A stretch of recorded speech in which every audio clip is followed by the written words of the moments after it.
जय भीम नमो बुद्धाय। बघूया बातमीपत्रातल्या आजच्या घडामोडी।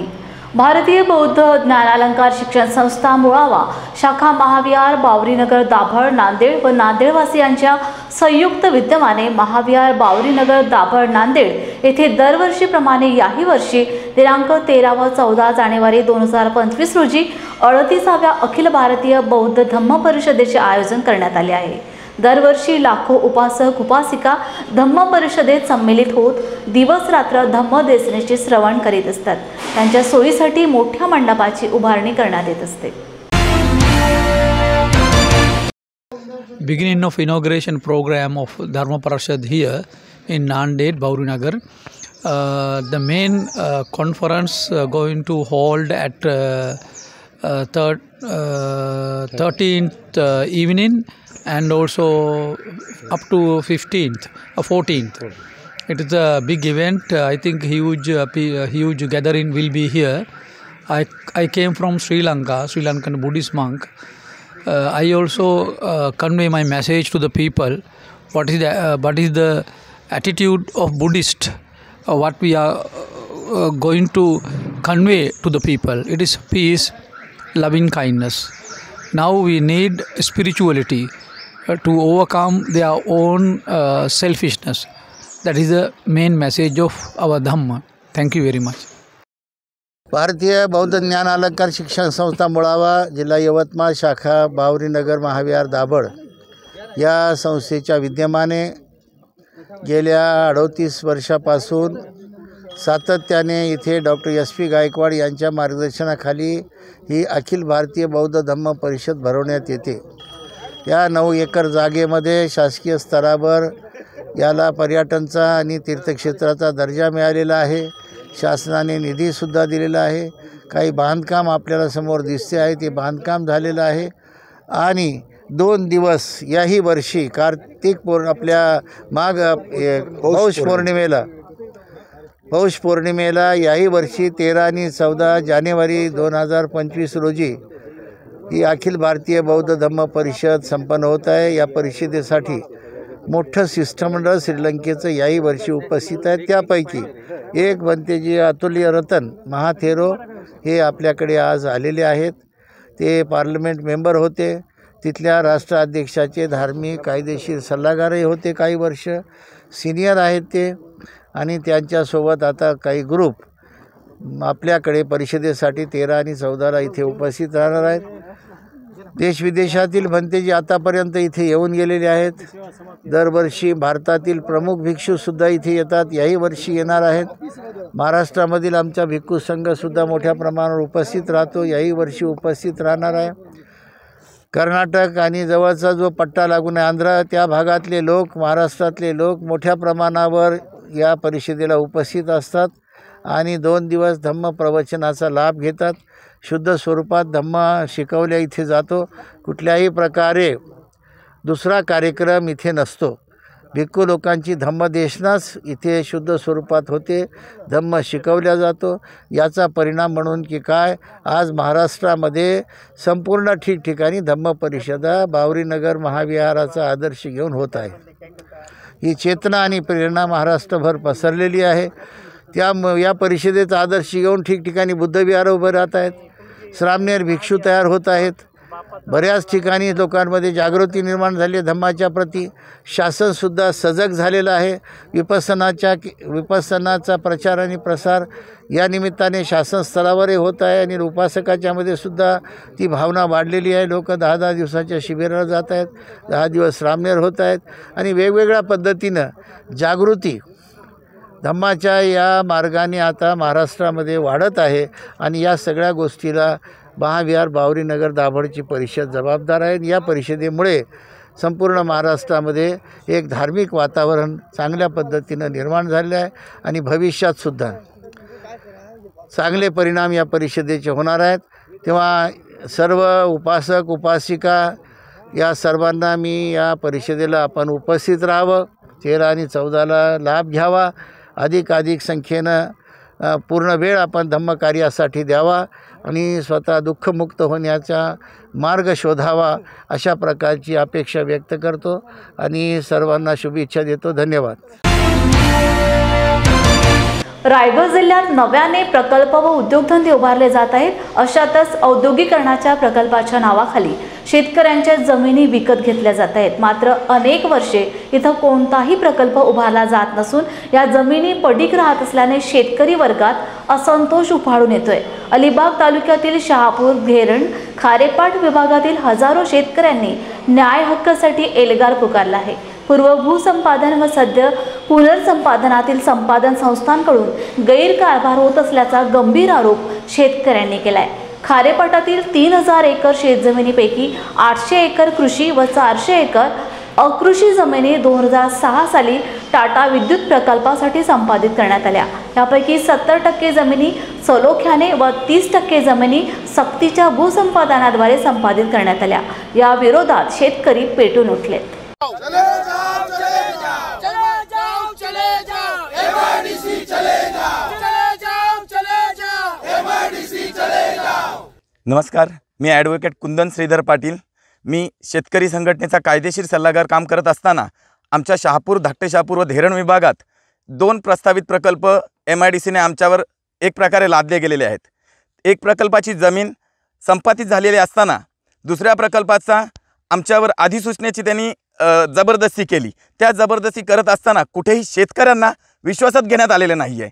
आमच्या शेतकऱ्यांची एकमेव मागणी होती की आमच्या शेतकऱ्यांसोबत एमआयडीसी अधिकारी, येणारी प्रस्तावित कंपनी आणि प्रशासकीय अधिकारी व महत्त्वाचा मुद्दा घटक शेतकरी यांची संयुक्त मीटिंग लावणं गरजेचं होतं। ते त्यांनी लावलेली नाही आहे। प्रथमतः प्रकल्पाला कोणताही विरोध नसताना गेली 10 वर्ष जो टाटा पॉवरसाठी प्रोजेक्ट त्यांनी घेतला होता, या महाराष्ट्रातील सर्वात श्रीमंत महामंडळ जे एमआयडीसी आहे, म्हणजेच महाराष्ट्र औद्योगिक विकास महामंडळ, त्यांनी आमच्या शेतकऱ्यांची मांडलेली फसवणूक की त्यांनी 2009 साली टाटा पॉवरसाठी घेतलेली जमीन सिनामासाठी हस्तांतरित करताना कुठेही महत्त्वाच्या घटकाला विश्वासात घेतलं नाही। ही मांडलेली आमची फसवणूक थांबवण्यासाठी मी सर्व राजकीय पक्षांना आणि महत्त्वाचे मुख्यत्वे करून महाराष्ट्रातील मुख्यमंत्र्यांना, तुम्ही शेतकरी प्रधान शासन असल्याचं सांगताय, मग इथे शेतकरी अन्याय होतात आणि तुम्ही कुठे आहात, हा माझा तुम्हाला प्रश्न आहे। तुम्ही हा मुद्दा जर प्रकर्षाने विधानसभेत, विधान परिषदेत मांडला नाहीत तर आम्ही आत्मदहन करण्याला सुद्धा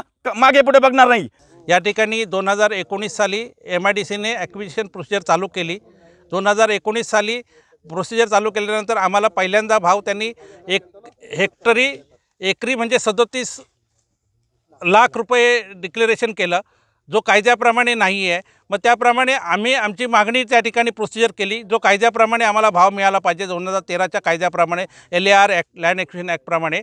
त्याप्रमाणे आम्हाला भाव हा या ठिकाणी जो सरकारी भाव आहे, म्हणजे ज्या 2019 साली जो सरकारी रेडी रेकनर रेट आहे त्याप्रमाणे एकरी 42,200 हा प्रति गुंठा, त्याच्या प्रति एकरप्रमाणे जर आपण हे केलं तर 42,200,000 हा प्रति एकर 40 गुंठ्याचा भाव आहे। आणि त्याच्या चारपट म्हणजे काय की बाबा त्याचा 2 गुणक केला तर 84 लाख होतं आहे। आणि त्याची इसाऱ्याची रक्कम म्हणजे 100% दिलासा, हे मिळून पूर्णपणे जर त्याची हे केली तर त्याची गणती होते 1,64,00,000। 1,64,00,000 रुपये आम्ही 2019 साली त्याने आम्हाला भाव द्यायला पाहिजे होता, तो दिला जात नाही आहे या ठिकाणी। आणि त्यामुळं आमचा हा लढा चालू आहे। आणि मेनली याच्यामध्ये आम्हाला याच्याबरोबर या ठिकाणी जो आम्ही विकसित भूखंड मागतोय तो विकसित भूखंड दिला गेला पाहिजे। आणि दुसरे आमच्या प्रत्येक सातबाऱ्याप्रमाणे आमच्या प्रत्येक ह्याला नोकरी दिली गेली पाहिजे। या 3 प्रमुख मागण्या आमच्या आहेत, त्या कंप्लायन्स झाल्याशिवाय आम्ही कुठल्याही परिस्थितीमध्ये ह्या प्रकल्पाला जमीन देणार नाही आणि प्रकल्पाला आमचा विरोध नाही। माझं एवढंच म्हणणं आहे साहेब की गेले 19 वर्ष टाटा पॉवरनं जी जमिनी खरेदी केली, ती जमिनी खरेदी करताना त्या जमिनीमध्ये एमआयडीसी किंवा शासनानं कुठल्याही प्रकारचा त्याच्यामध्ये खडासुद्धा टाकला नाही। परंतु त्या जमिनीमध्ये एक सीमारसन कंपनीचा प्रोजेक्ट येण्याचं सीमारसन कंपनी येण्याचा त्यांनी घाट घातलेला आहे। तो घाट घालत असताना त्याच कंपनीला पोच रस्त्यासाठी जो फेज 2 मधून रस्ता येतोय, तो फेज 2 मधून रस्ता येत असताना कुठल्याही शेतकऱ्याला विश्वासात न घेता 32-3ची नोटीस त्यांनी लावलेली आहे। 32-3ची नोटीस लावता असताना कुठल्याही शेतकऱ्याला विश्वास न घेतात केलेला आहे। पण माझं एवढंच म्हणणं की माझ्या शेतकऱ्यांचा प्रकल्पाला विरोध नाही आहे। आम्हाला प्रकल्प हवा आहे, पण आमचं एवढंच म्हणणं आहे की आम्हाला योग्य तो भाव, आमचं पुनर्वसन आणि माझ्या गरीब शेतकऱ्यांना जे प्रकल्पग्रस्त शेतकरी असतील का त्याच्या व्यतिरिक्त शेतकरी असतील त्यांना नोकऱ्या, हे आमचं ध्येय आहे. एवढं आमचं जर आम्हाला जर शासन किंवा MIDC देत नसेल तर आमचा या प्रकल्पाला किंवा या पोच रस्त्याला आमचा विरोध असेल. एवढंच बोलून मी या ठिकाणी थांबतो. माझं नाव मीनाक्षी मधुकर पाटील, मी सामान्य महिला आहे. तर आम्हाला तर प्रकल्प आणायचा आहे, परंतु आमच्या मुलाबालांचं उद्या काय होईल ह्याचा विचार करायला पाहिजे. पैसा काय आला येतो आणि जातो, पण पैशाचं काय नाही, परंतु आमच्या मुलांचं, आमच्या बाकी जे नागरिक आहेत किंवा महिला आहेत त्यांचं काय होईल. आज शेतकऱ्यांचं काय होईल. हो, लाडकी बहीण असं म्हणतात, पण लाडकी बहिणींचं लाडक्या बहिणी रडतात की त्यांच्या आत्ता जे पैसे ते देतात आपल्याला आणि आपल्यासाठी जे करतात, पुढे जे काय होईल. जे सगळं लाडकी बहिणीचं बंद केलं तर पुढं काय होईल. त्याही जर आपल्याला पाठिंबा दिला नाही तर आमचं पुढं काय होणार, शेतकऱ्यांचं काय होईल. माझा प्रकल्पाला विरोध नाही, योग्य तो भाव मिळाला पाहिजे आम्हाला आणि योग्य त्या मुलांना, शिक्षणदार आहेत मुलं, त्यांना नोकऱ्या, धंदा, काम असं काहीतरी मिळालं पाहिजे. एक माणूस काय असे ना, दोन माणूस काय पण ते घ्यायला पाहिजे कंपनी. कवरी मोलाच्या ह्याच्यात घेतात तर आम्हाला जमीन रास्त भाव दिला, रास्त नोकऱ्या चाकऱ्या पोरांना दिल्या आणि भूखंड काय विकसित काय आमचे पोराबालांसाठी झाला तर आम्हाला जमीन देवाचीच आहे. प्रकल्प पाहिजे आम्हाला, पण प्रकल्पाबद्दल असं भूखंड हे आपले हे काहीच मान्य केलं नाही तर आम्ही जमीन देणार नाही आणि आमचा सतत असा लढा राहील. भीमा कोरेगाव शौर्य दिनानिमित्त कोल्हापुरात फुले शाहू आंबेडकर चळवळीच्या वतीने ऐतिहासिक बिंदू चौक येथे निवृत्त पोलीस अधिकारी शमशुद्दीन मुश्रीफ व निवृत्त न्यायाधीश तानाजी नलवडे यांच्या हस्ते दीप प्रज्वलन करून मानवंदना देण्यात आली. तसेच भीमा कोरेगाव लढाईतील वीर सिद्धनाग यांचे वंशज सुभाष इनामदार यांच्या हस्ते भारतरत्न डॉक्टर बाबासाहेब आंबेडकर व महात्मा फुले यांच्या प्रतिमांना हार अर्पण करण्यात आला. यावेळी 207 मेणबत्ती प्रज्वलित करण्यात आल्या.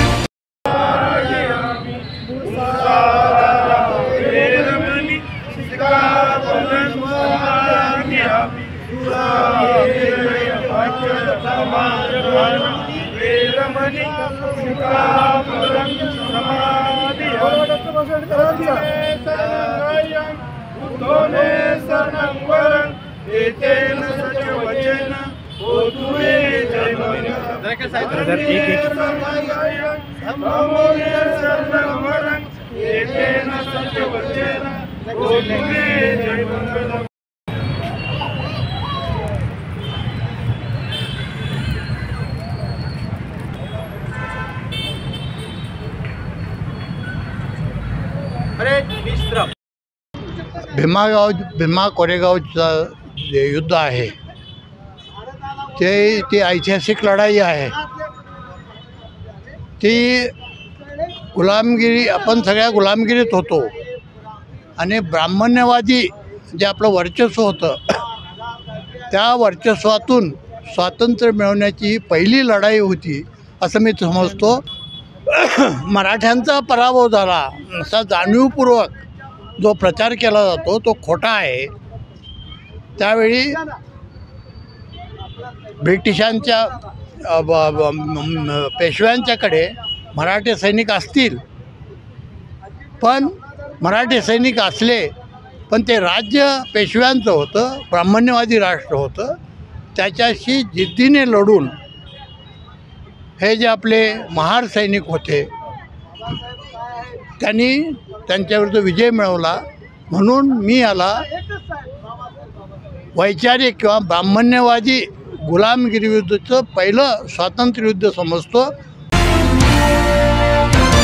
भीमा कोरेगाव शौर्य दिनानिमित्त वाडी अदमपूर येथे आजी माजी सैनिक व भीमशक्ती मंडळ भीमयोद्धा व प्रबुद्ध मंडळाच्या वतीने मोटारसायकल रॅली काढून विजयस्तंभाच्या प्रतिकृतीला मानवंदना देण्यात आली.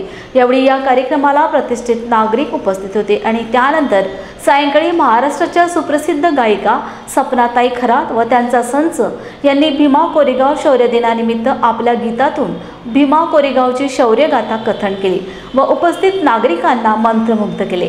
कार्यक्रम यशस्वी करण्यासाठी वाडी, अदमपूर, इसापूर, वाकोडी, जाफरापूर, उकळी बाजार येथील मंडळाने सहकार्य केले।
भीमा नदीच्या इकडच्या साईडला 500 महार आणि तिकडून 28,000 जोडतो का आकडा?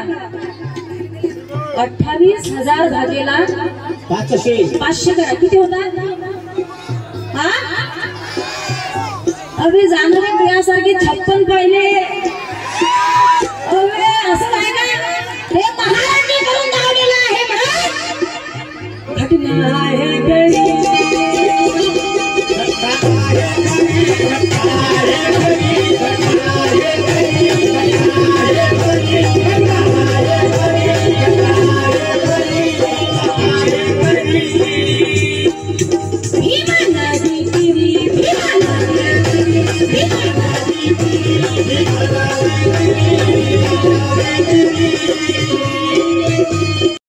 जानेवारी 2025 आहे आणि 1 जानेवारी 1818 मध्ये भीमा कोरेगाव येथे 500 शूरवीर महाराजांनी जेव्हा पेशव्यांचा बाजीराव होता आणि त्या बाजीरावांना विचारणा केली की आम्हाला तुम्ही कोणत्या तऱ्हेची वागणूक देणार आहात, तेव्हा त्या पेशव्याच्या बाजीरावांनी त्या शौर्यवीरांना एक असं म्हटलं की तुम्हाला सोयीच्या टोका एवढी सुद्धा आम्ही तुम्हाला जागा देऊ शकत नाही आणि तुमचा मान सन्मान जो आहे तो आम्ही करू शकत नाही।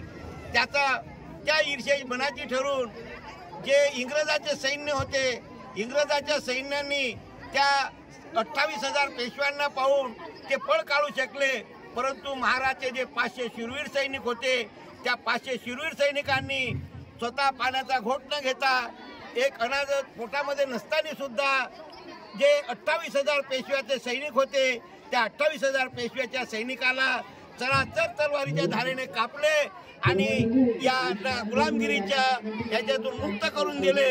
त्या शौर्य दिनानिमित्त त्या 500 शूरवीर महाराजांना या वाडेदमपूर परिसराच्या वतीनं आम्ही सर्वजण त्यांच्या शौर्याचा एक अभिमान करतो आणि त्या शौर्य दिनानिमित्त या परिसरातील जे भीमसैनिक योद्धे जागृत झाले त्या सर्वांनी या शौर्य दिनाचं औचित्य साधलं. त्याबद्दल सर्वांच वाडेदमपूर वासीच्या वतीनं मी मन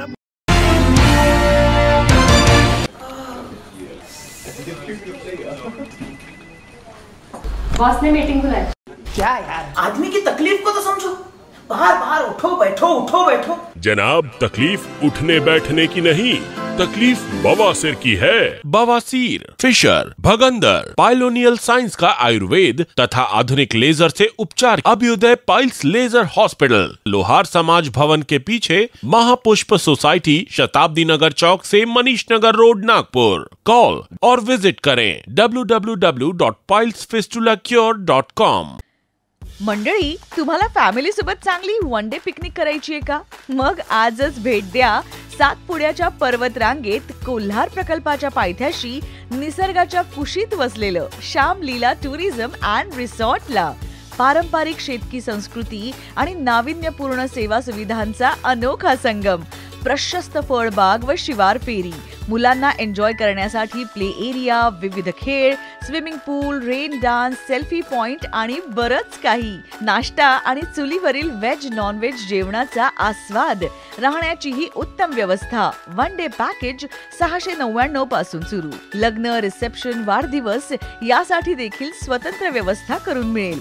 अल्पावधीतच लोकप्रिय झालेले कृषी पर्यटन स्थळ श्याम लीला ॲग्रो टुरिझम अँड रिसॉर्ट. बुकिंगसाठी संपर्क मुक्काम तेलंखेडी, नवनाथ आश्रमाजवळ, पांढुर्णा रोड, तालुका सावनेर, जिल्हा नागपूर. मोबाईल 7276366752 किंवा 9021433560. कोल्हापूर जिल्हा हुपरी येथे बुद्ध विहारात क्रांतीज्योती सावित्रीबाई फुले यांच्या जयंतीनिमित्त इंग्लंडचे धम्मचारी श्रद्धाराजा यांचे जाहीर धम्म प्रवचन झाले. यावेळी पुणे येथील धम्मचारी आदित्य बोधी, नागपूरचे नागमित्र, इंग्लंडचे संघनायक, दापोलीचे प्रशील, गोव्याचे विद्याकुमार, ऋतुजी, शाखेबोधी, आर्यकुमार, खेमदसीन उपस्थित होते. हुपरी बुद्ध विहाराचे सुधाकर कांबळे, शांता हुपरीकर उपस्थित होते. सूत्रसंचालन किशोर मानकापूर यांनी केले. आभार सुरेश कांबळे यांनी मानले. तत्पूर्वी पाहुण्यांनी डॉक्टर बाबासाहेब आंबेडकर यांच्या पुतळ्याला हार घालून त्यांच्या अस्थीचे दर्शन घेतले. शांती, संतुष्टी आणि साधेपणाचे पालन करून मी माझे शरीर शुद्ध करते. नित्य सत्य बोलून मी माझी वाचा शुद्ध करते. स्मृती सुस्पष्ट आणि प्रदीप्त ठेवून मी माझे मन शुद्ध करते. People can trust us. We are reliable. आणि एक प्रकारे लोक मग आपल्यावरती विश्वास ठेवायला सुरुवात करतात. We tell the truth.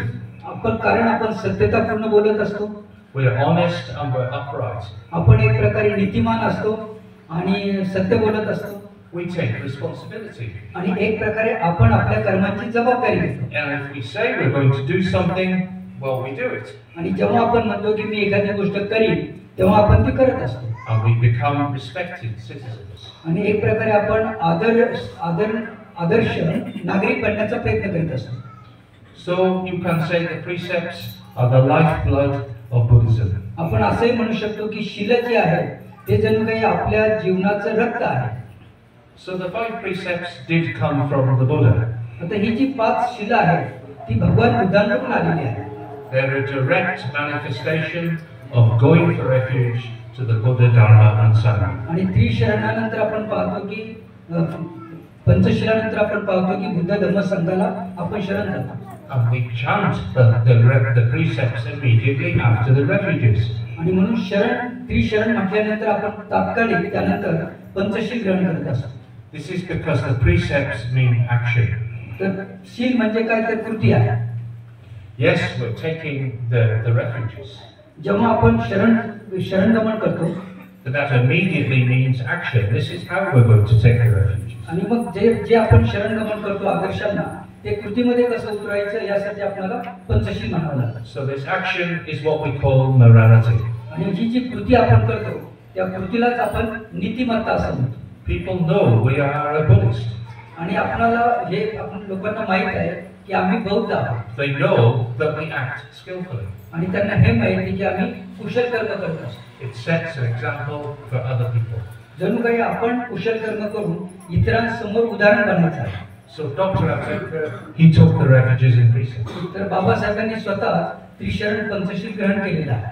And he administered them himself to his followers. आणि त्यांनी जणू काही पुन्हा ते त्रिशरण पंचशील आपल्या अनुयायांना दिलेला आहे. And he expected his followers to take them seriously. आणि मग जणू काही आपल्या अनुयायांनी हे त्रिशरण पंचशील गंभीरपणे घेतलं पाहिजे अशी त्यांची अपेक्षा होती.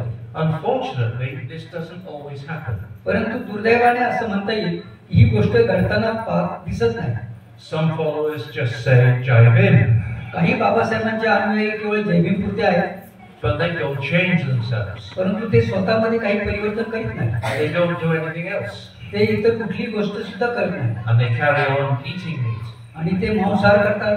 And drinking alcohol and smoking cigarettes. Cigarette पितात, दारू पितात. They're doing the gossip.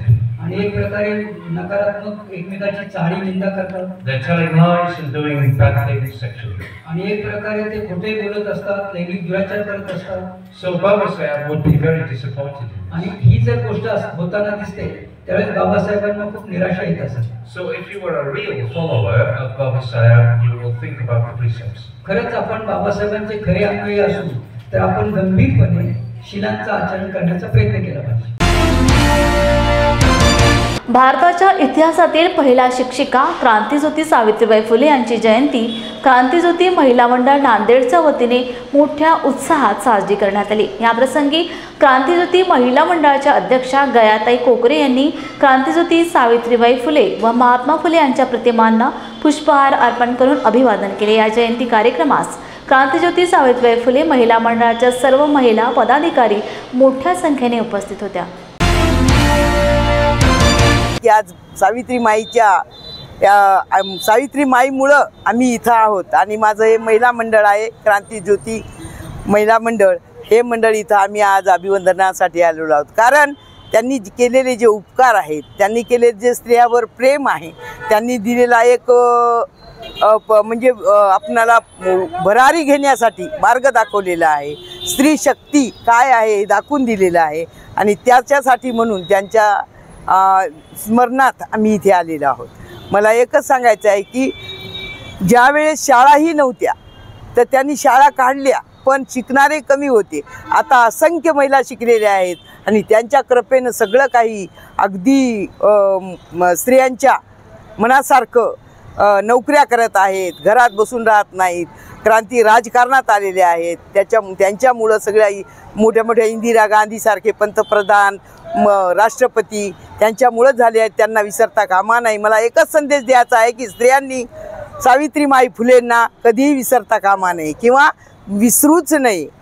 पण मला एक खंत आहे की माझ्या या भाषणातून तुम्हाला एवढं समजलं असेल की मी एक स्त्री आहे आणि मला स्त्री असण्याचा गर्व आहे. हे मला सावित्रीमाईने दाखवून दिलेलं आहे. त्यामुळं मी आज इथं उभी आहे. आज सावित्रीबाई फुले यांचा 3 जानेवारी जन्मदिवस आहे. तरी मी कमलताई सरोदे त्यांच्याबद्दल 2 शब्द बोलणार आहे. तरी सावित्रीबाई फुलेने खूप महिलांसाठी खूप परिश्रम घेतलेले आहे. तरी शिक्षणाची मुहूर्त मेळ रवलेली आहे आणि शिक्षणाचे द्वार खुले करून दिलेले आहेत महिलांसाठी. तरी हे आमच्या महिला उभ्या इकडे तिकडे भटकत राहतात. सावित्रीबाई फुलेंना कधी विसरून चालणार नाही. त्यांचे खूप हातोहात आपल्यावर उपकार आहेत. हे उपकार कधी फिटणार नाहीत आणि त्यांनी आपल्यासाठी खूप केलेलं आहे. स्वाभिमानी जीवन जगायचं आहे. चूल आणि मूल ह्याच महिला करत होत्या. तरी आमच्या सावित्रीबाई फुलेमुळे आज डॉक्टर, इंजिनियर, आज प्राध्यापक मुली झालेल्या आहेत, महिला झालेल्या आहेत. माणसाच्या खांद्याला खांदा लावून त्या आज नोकऱ्या करत आहेत, फिरत आहेत. मग सर्वांनी हे लक्षात ठेवून सावित्रीबाई फुलेच्या दिवशी तरी 3 जानेवारीला तरी त्यांनी कमीत कमी पुतळ्याला येऊन हार घालावं, त्यांचे दर्शन घ्यावं. आणि कामं तर नेहमीच असतात महिलांना, पण एवढं तरी कमीत कमी त्यांनी करावं हे असं माझं म्हणणं आहे. शिक्षण महर्षी माधवराव बोर्डे यांच्या 4थ्या स्मृतिदिनानिमित्त तसेच क्रांतीज्योती सावित्रीबाई फुले यांच्या जयंतीचे औचित्य साधून आज प्रीती शिंदे या हुशार परंतु हालाकीच्या परिस्थितीत शिक्षण घेणाऱ्या गरजू विद्यार्थिनीस प्रतिष्ठानच्या वतीने सायकल देण्यात आली. कुमारी प्रीती शिंदे ही विद्यार्थिनी शारदा विद्या मंदिर येथे इयत्ता 7वी मध्ये शिक्षण घेत आहे. सदरील शाळा ही तिच्या घरापासून किमान 4-5 किलोमीटर दूर आहे, पण हालाकीच्या परिस्थितीमुळे कधी घरातील आजी आजोबा सोबत व कधी पायी जावे लागत असल्यामुळे ही माहिती विनाछताची शाळा चालवणारे भगवान सदावर्ते यांनी प्रतिष्ठानचे कार्याध्यक्ष डॉक्टर धनंजय बोर्डे यांना कळवली. प्रतिष्ठानच्या सर्व सदस्यांनी त्या मुलीचा विचार करून प्रतिष्ठानच्या वतीने तिला आज सायकल भेट देण्यात आली. असेच औरंगाबाद शहरामध्ये भगवान भाऊने आता एवढ्या त्यांनी बिना छताच्या शाळा काढल्या, त्यांचे पहिल्यांदा मी धन्यवाद मानते की त्यांना हा उपक्रम कसा सुचला. आणि त्यांनी अशा गरीब लेकरांचे, कचरा वेचणारे लेकरं, भांडे घासणाऱ्या मुलीच्या आईचे लेकरं यांना असं शिक्षणाची त्यांनी मनापासून जिद्द घेतली आणि त्यांनी हा उपक्रम राबवून लावला. तो मला खूपच आवडला. आणि भगवान सर इतके सगळ्या ठिकाणी जाऊन सनी ही बिना छताची शाळा चालवतात, त्यांना मी धन्यवाद देते आणि आशीर्वाद पण देते.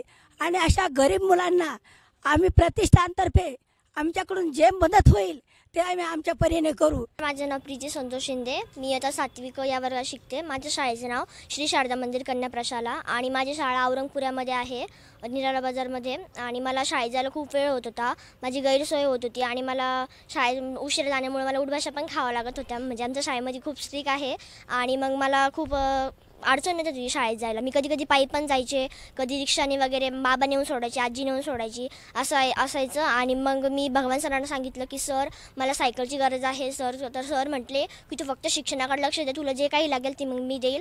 मग असंच सर आले आणि मग सरांनी या सरांना सांगितलं आणि मग त्यांनी सायकल दिली मला आणि त्यांचे खूप धन्यवाद सायकल दिल्याबद्दल. आणि मला भविष्यामध्ये कलेक्टर बनायचं आहे आणि मी ते माझं स्वप्न जिद्दीने पूर्ण करणार आहे. धन्यवाद. क्या हुआ बहू? माँ, पाइल्स की बहुत तकलीफ हो रही है। तो तुम गुदरोग सर्जन के पास क्यों नहीं गई? देखो, जैसे हार्ट के लिए हार्ट स्पेशलिस्ट, ब्रेन के लिए ब्रेन स्पेशलिस्ट, तो पाइल्स के लिए पाइल स्पेशलिस्ट क्यों नहीं? स्त्री हो या पुरुष, टॉयलेट में तकलीफ केवल पाइल्स ही नहीं और भी कई प्रकार के गुदरोग तथा कैंसर भी हो सकता है, इसीलिए इसकी प्रत्यक्ष जांच जरूरी है। ठीक है माँ, पर जांच के लिए हम जाएंगे कहाँ? वही काले आयुर्वेदिक पाइल्स हॉस्पिटल में। लेकिन माँ, प्रेगनेंसी में पाइल्स की दवाइयाँ? प्रेगनेंसी में आयुर्वेदिक दवाइयाँ सुरक्षित होती है। जनहित में जारी काले आयुर्वेदिक पाइल्स हॉस्पिटल, औषधि चिकित्सा तथा सर्जरी ट्रीटमेंट उपलब्ध। हमारा पता उमरेड रोड, दिघौरी बस स्टॉप के पास, नागपुर। अधिक जानकारी के लिए वेबसाइट पर जाएं kalepailshospital.com। खंडाळझरी येथे इंदिरा तुळशी रामजी मसराम या शेतामध्ये काम करत असताना त्यांच्यावर वाघाने अचानक हल्ला केलाय. या भीषण हल्ल्यात त्या गंभीर जखमी झाल्यात. जखमी अवस्थेत असलेल्या इंदिरा मसराम यांना तातडीने उमरेड येथील सरकारी रुग्णालयात हलवण्यात आले. ही घटना समजताच आमदार संजय मेश्राम यांनी तातडीने रुग्णालयाला भेट दिली. त्यांनी जखमी महिलेची परिस्थिती समजून घेतली आणि कुटुंबियांना धीर दिला. परिस्थितीचे गांभीर्य लक्षात घेऊन त्यांनी महिलेला तात्काळ अधिक चांगल्या उपचारासाठी नागपूर येथील शासकीय वैद्यकीय महाविद्यालयात हलवण्याचे निर्देश दिले. आमदार संजय मेश्राम यांनी नागपूरच्या रुग्णालयातील प्रशासनाशी संपर्क साधत जखमी महिलेच्या उपचारासाठी योग्य ती व्यवस्था केली. त्यांनी महिलेला हलवण्यासाठी तातडीने ॲम्ब्युलन्स उपलब्ध करून दिली आणि तिच्या वैद्यकीय उपचाराचा आढावा घेतला. नागपूर येथील डॉक्टरांच्या टीमला आवश्यक त्या सर्व वैद्यकीय सुविधा उपलब्ध करून देण्याच्या सूचनाही त्यांनी दिल्या. एकदम ठीक होऊन जातात ताबडतोब.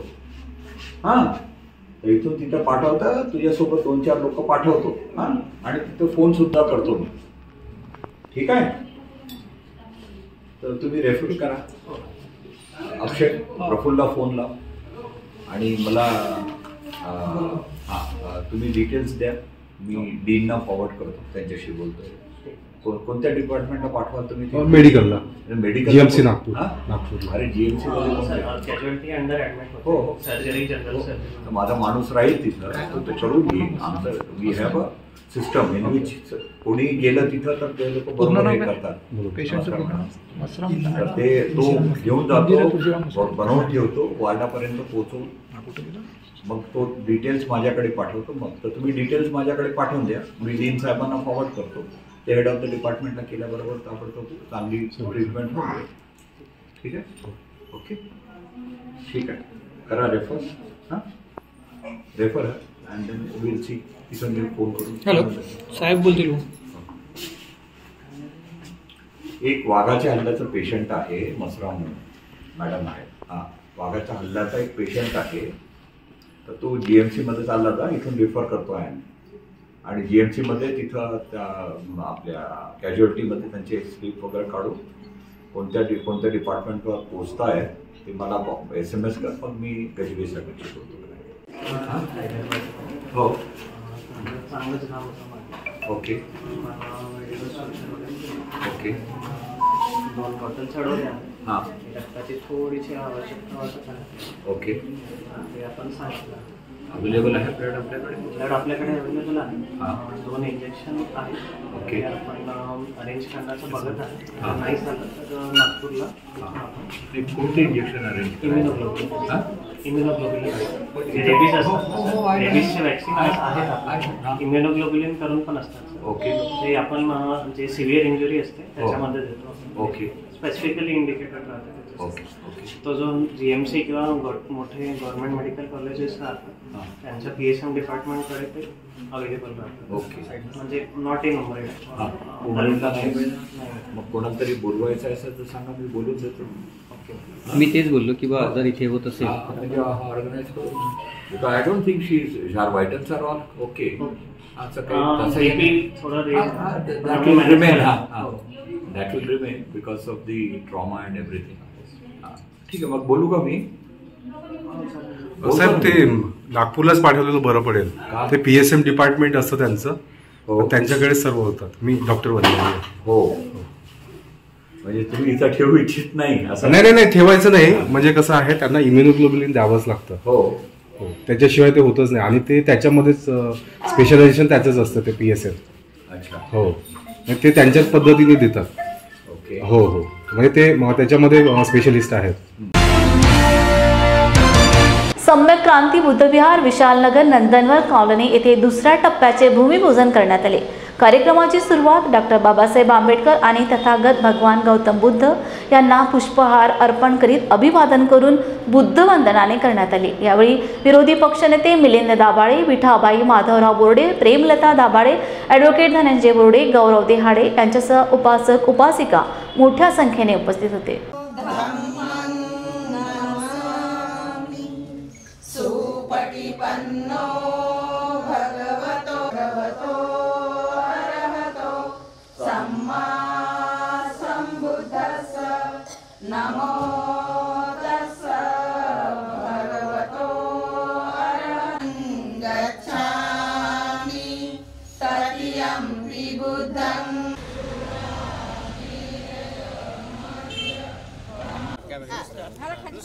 हा, मारा. डॉक्टर बाबासाहेब आंबेडकरांचा. डॉक्टर बाबासाहेब आंबेडकरांचा. आज विशालनगर नंदनवन कॉलनी वार्ड क्रमांक 17 या ठिकाणी असलेलं सम्यक क्रांती बुद्ध विहार याचं आज दुसऱ्या टप्प्याचं भूमिपूजन आम्ही या ठिकाणी केलेलं आहे. 35 लाख रुपये खर्चून याचा पुढचा जो काही विकास काम होणार आहे त्यासाठीचा निधी 35 लाख आहे. आम्ही या ठिकाणी आता वाल कंपाऊंड घेणार आहोत. एक भिक्खू निवास या ठिकाणी उभारण्यात येणार आहे. महिला आणि पुरुषांसाठी वेगवेगळे वॉशरूम या ठिकाणी उद्यान आम्ही चांगलं डेव्हलप केलेलं आहे. त्या झाडाजवळ प्रत्येक झाडाजवळ एक बेंच बसण्यासाठीचा बसवण्यात येणार आहे. या ठिकाणी झुंबर लाईट लावण्यात येणार आहेत आणि परिसरामध्ये संपूर्ण बुद्धविहाराच्या आत गट्टू बसवण्यात येणार आहे. आणि ज्या ज्या सुविधा या ठिकाणी आवश्यक आहेत त्या सर्व आम्ही यादी करून इस्टिमेट बनवून आजच्या कामा म्हणजे भूमिपूजनाला जे होतं आजचं भूमिपूजन, त्या सगळ्या कामाचं आज आम्ही या ठिकाणी भूमिपूजन केलेलं आहे. पेशवाई सनातनी विचारसरणी काळात शिक्षणाचा गंध नसताना समाज सुधारण्यासाठी मोठे कार्य केल्यामुळेच माता सावित्री ह्या क्रांतिकारक ठरल्या असे प्रतिपादन प्राध्यापक मंगल कांबळे यांनी केले. फुले शाहू आंबेडकर फोरम धम्मसंघ आणि संघमित्राच्या वतीने सावित्रीबाई यांच्या जयंतीनिमित्त व्याख्यानाचे आयोजन केले होते. अध्यक्षस्थानी प्रभादेवी कांबळे होत्या. यावेळी प्राचार्य हरीश भालेराव, प्राध्यापक PS कांबळे, डॉक्टर कैलास सोनवणे, प्राध्यापक विजय काळेबा, प्राध्यापक चंद्रकांत कुरणे उपस्थित होते. प्राध्यापक अशोक चौकाकर यांनी आभार मानलेत. फुल्यांचे जे विचार होते, शाहू महाराजांचे विचार असतील आणि बुद्धांचे समानता स्वातंत्र्य बंधुत्वाचा जो विचार होता, तो सगळाच्या सगळा भारतीय संविधानाच्या माध्यमातून आपल्यासमोर ठेवलेला आहे. आणि इथून पुढच्या काळामध्ये जर आपण सावित्रीबाईंचा खराच विचार पुढे घेऊन जायचा असेल, सत्कार पुढे चालू ठेवायचा असेल त्यांचा, तर सावित्रीबाईंनी स्त्रियांना नुसत्या सनातनवादाच्या गुलामगिरीतून मुक्त व्हा असं सांगितलं नाही, तर पुरुषप्रधान संस्कृतीच्या मधून सुद्धा ती मुक्तता केली पाहिजे. आपण त्यातून पार पडलं पाहिजे. कारण आज जी या देशामध्ये आपण जी काही विषमता आहे, जाती व्यवस्था आहे, ती पुरुषप्रधान संस्कृतीमुळे ती टिकून आहे, त्यांनी टिकवलेली आहे. आणि स्त्रिया या विशेषतः स्त्रिया ज्या आहेत, या स्त्रिया जर त्या व्यवस्थेतून बाहेर पडल्या, पुरुषाची पुरुषप्रधानता का आहे, तर त्यांनी सातत्य आपलं टिकवून ठेवलेलं आहे. आणि स्त्रिया मात्र पुरुषांच्या गुलाम होण्यामध्ये सातत्य टिकून राहिले. हे भारतीय संस्कृतीचं वैशिष्ट्य आहे. आणि यासाठीच आपण या स्त्रियांना जागृत केलं पाहिजे. आणि स्त्रियांनी आपल्यावर जे काही मानदंड आहेत, जोखड आहेत गुलामगिरीचे, ते संविधानानं दिलेल्या कायद्यानुसार ती झुगारून दिले पाहिजेत असं माझं मत आहे. तरच आपल्याला सावित्रीबाईला खरी आदरांजली वाहता येईल असं मला वाटतं. मांडलेला विचार आज भारतीय स्त्रियांच्या स्वाभिमानाने जगण्याचे कारण ठरले आहे. त्या काळी फुले दाम्पत्याने सुरू केलेले शिक्षणाचे कार्य केवळ स्त्री शिक्षण सक्षमीकरणाचे नव्हे, तर समता आणि स्वातंत्र्य युगाचा प्रारंभ होता. महात्मा फुलेंनी सुरू केलेल्या स्त्री मुक्ती चळवळीला संविधानात्मक रूप देऊन फुलेंचे कार्य पूर्णत्वास घेऊन जाण्याचे कार्य डॉक्टर बाबासाहेब आंबेडकरांनी केले. आज स्वतंत्र भारतात डॉक्टर बाबासाहेब आंबेडकरांमुळे आजच्या स्त्रियांना अगणित अधिकार किंवा हक्क अनुभवायला मिळतात. डॉक्टर आंबेडकरांनी संविधानाच्या माध्यमातून स्त्रियांच्या समता, स्वातंत्र्य व हक्काचे संरक्षण केले आहे. त्यांनी मांडलेल्या हिंदू कोड बिलाच्या प्रस्तावामुळेच स्त्रियांना शिक्षण, संपत्ती, वारसा हक्क, घटस्फोट घेण्याचा. सावित्रीबाई यांची जयंती 194वी जयंती साजरी करत आहेत. आणि ह्या कार्यक्रमाच्या निमित्ताने जो मला विषय दिलेला आहे तो फुले आंबेडकर यांची विचारधारा आणि आता सद्यस्थितीमधली स्त्रिया काय करतात ह्याच्यावर मला हा विषय दिलेला आहे. तर सावित्रीबाईने जे शैक्षणिक कार्य केलं, तर ते करता करता त्या सामाजिक कार्यसुद्धा करू लागल्या. आणि त्या सामाजिक कार्य जे असं केलं की त्यातून स्त्रियाला एक स्वावलंबी बनण्यासाठी, त्यांना पुढचा सक्षम करण्यासाठी हे सावित्रीने घेतलेलं क्रांतिकारक पर्व होतं. तर त्यामध्ये आजच्या स्त्रिया किती सहभागी होऊन ते कार्य करतात हा महत्त्वाचा प्रश्न आहे. त्यांनी सुरुवात केली ते प्रत्येक जाती धर्माच्या स्त्रियांना एकत्र बोलवून तो एक जो ह्याचा कार्यक्रम ठेवला संक्रांतीचा, तर फक्त संक्रांतीचा कार्यक्रम होता, पण त्याच्या पाठीमागची भूमिका काय होती की सगळ्या जातीतील धर्माच्या स्त्रियांना एकत्र बसून त्यांनी फक्त निमित्त होतं, पण त्यातून येणाऱ्या स्त्रियांच्यावर जे अन्याय आघात होत होते त्याला एक वाचा फोडून स्त्रियांना स्वावलंबी बनण्याचं शिक्षण जे दिलं ते सावित्रींच्या विचारातून. आणि म्हणून त्यामध्ये ज्या येणाऱ्या स्त्रिया त्या प्रत्येक जाती धर्माच्या होत्या, त्या फक्त अस्पृश्याच्याच होत्या, तर अनेक जाती उच्च वर्णीयांच्या स्त्रियासुद्धा त्यामध्ये होत्या. तर त्या काळामध्ये असं होतं की तो काळ इतका भयानक होता की स्त्रियांना कोणतंही कार्य सहजासहजी करण्याचं स्वातंत्र्य नव्हतं.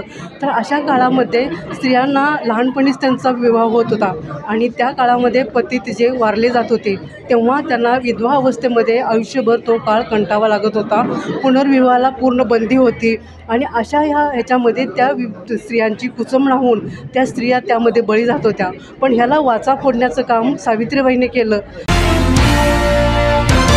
जय भीम इंडियाच्या बातमीपत्रात वेळ झाली येथेच थांबण्याची. पुन्हा भेटूया ताजा घडामोडी घेऊन. जय भीम.